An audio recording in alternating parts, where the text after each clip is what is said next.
Welcome to This Explainer. Today, we are exploring the seriously fascinating mind of Alfred Adler. History sometimes tries to box Adler in as just a disciple of Sigmund Freud, but let's see why that couldn't be further from the truth. Adler was an absolute psychological pioneer. He charted this deeply relatable universal human journey, the path we all walk from feeling weak and vulnerable to ultimately finding our true strength and purpose. So, think about this. What really drives human behavior? Is it a fundamental urge to reproduce, or is it an innate, deep-seated fear of being weak? It's a massive question, right? And it was the exact fault line that caused one of the most famous intellectual breakups in the entire history of psychology. Okay, let's dive into this and see exactly where Adler and Freud parted ways. The differences here are just stark. Adler vehemently rejected Freud's insistence that our instinctual life is entirely centered around sexuality and the unconscious. Freud's view was, honestly, pretty pessimistic, painting humans as victims of these hidden drives. Adler, on the flip side, proposed early on that our basic motive was actually aggression, not in a mean way, but a drive to assert ourselves. He argued that we are conscious, rational beings, completely capable of making deliberate decisions and mastering our environment. Basically, Adler gave us an optimistic psychology, one where we actually hold the reins to our own development. And Adler wasn't quiet about these disagreements either. He had this boldly independent streak. He famously, and kind of sassily, declared, "I profited by his mistakes. I was never psychoanalyzed." In fact, Adler was literally the first person to walk out on Freud's inner circle. When the group was asked to formally swear loyalty to Freudian views, Adler just packed up and left. He argued that rigidly submitting to psychoanalysis absolutely destroys scientific impartiality. He simply refused to be a follower in a doctrine he felt was fundamentally flawed. This brings us to the core of his life's work, individual psychology. But there is a fascinating irony built right into this. He called it individual because he believed every human personality is totally unique and indivisible. However, his absolutely crucial caveat was this: you can only truly become an individual through your interactions within a social environment. Your uniqueness doesn't happen in a vacuum, right? It is sculpted by the community around you. To understand how we actually develop that unique personality, we have to look at Adler's background as a physician. He noticed that kids with physical deficits, what he called organ inferiorities, experienced intense helplessness.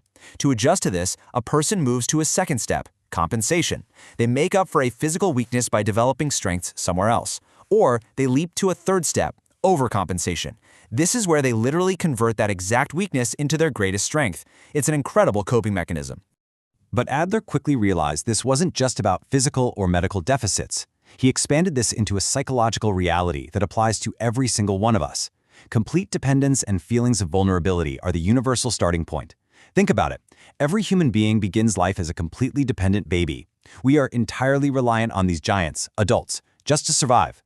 Therefore, feeling inferior isn't some psychological glitch. It is the fundamental starting point of being human. And the plot thickens, depending on your family dynamic. Take a second and think about your own birth order. If you were the youngest, how did comparing yourself to an older, more capable sibling impact you? Adler pointed out that our innate feelings of vulnerability are heavily complicated by birth order. Watching an older sibling easily reach the counter, speak perfectly, or run faster naturally expands our own feelings of inferiority. It kicks our innate drive to escape that weakness into high gear. But here is where the road forks. Feelings of inferiority are not inherently bad. In fact, they can be a beautiful, powerful engine that motivates intense personal growth. We want to be capable, so we strive to learn and grow. But if a person's attitude fails them, well, they develop an inferiority complex. This is a condition where, instead of being motivated, a person is entirely overwhelmed, paralyzed, and disabled by their perceived weaknesses. Now, what's really interesting here is the evolution of his thinking. Initially, he called our drive to overcome weakness the will to power. But he eventually scratched that aggressive phrasing for a much more optimistic concept, striving for superiority. And to be crystal clear, superiority here doesn't mean dominating other people, not at all. It is an upward drive toward perfection, completion, and wholeness. It's the human impulse to conquer our current reality so we can secure a better, more complete future. So where exactly do we apply this drive for wholeness? Adler believed every single activity and attitude we have is directed at solving life's three main challenges: love, work, and society. Our ultimate psychological goal is to achieve security and balance across our romantic lives, our careers, and our broader societal roles. Essentially, Every choice we make is just an attempt to answer the questions posed by these three arenas.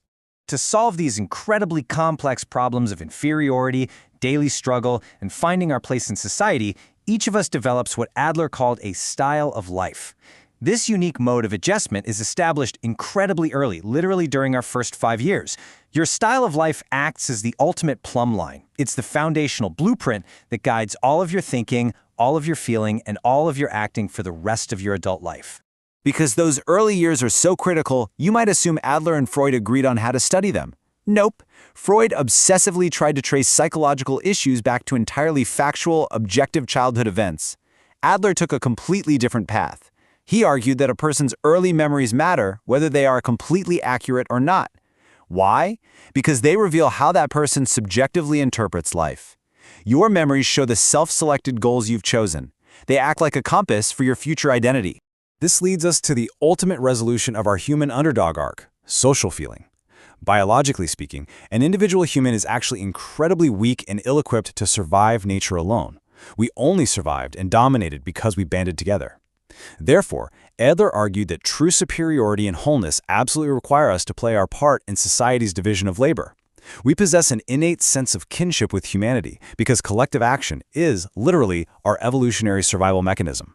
We can clearly see the real-world results of this divergence. The well-adjusted individual strives for superiority alongside their community, expressing a genuine communion and love for others. In sharp contrast, Adler described the mistaken lifestyle. This is someone lacking social interest, driven by a self-serving craving for personal power and dominance. These individuals actively disturb communal life by creating class divisions and prioritizing their own ego over the collective good. Let's move to and see how this builds in his actual life, because Adler didn't just write about these concepts, he lived them. After World War I, witnessing the devastating famine and poverty in Austria, he became highly active socially. By 1922, he was loudly proposing sweeping community education, arguing that future leaders must be raised with a strong community spirit. And by 1927, he put his money where his mouth was, establishing 22 child guidance clinics. And that grassroots effort continued to scale. 31. To put that into perspective, that is the total number of systematic couples and family counseling centers that Adler actively promoted and helped establish across Europe between the First World War and 1934. He firmly believed that addressing inferiority and building social feeling had to happen systematically, right there at the grassroots level, to heal a fractured society. His mission is perfectly encapsulated in this powerful declaration from 1935. The psychologist must work against nationalism, against wars of conquest, and against unemployment. He believed it was a profound moral failure for psychologists to just ignore the social conditions that prevent children from feeling at home in the world. For Adler, psychology wasn't just about the couch in a clinic. It was a hands-on tool for fighting the obstacles that destroy social interest and plunge people into hopelessness. Which leaves us with this final, deeply personal question based on Adler's life's work. Every single one of us is striving upward, trying to overcome our inherent vulnerabilities. But ask yourself, are you using your drive for power to serve only yourself, or are you using it to serve your community? It is a brilliant lens through which to examine your own style of life. Thank you so much for joining me for this explainer on Alfred Adler, and I'll catch you in the next one.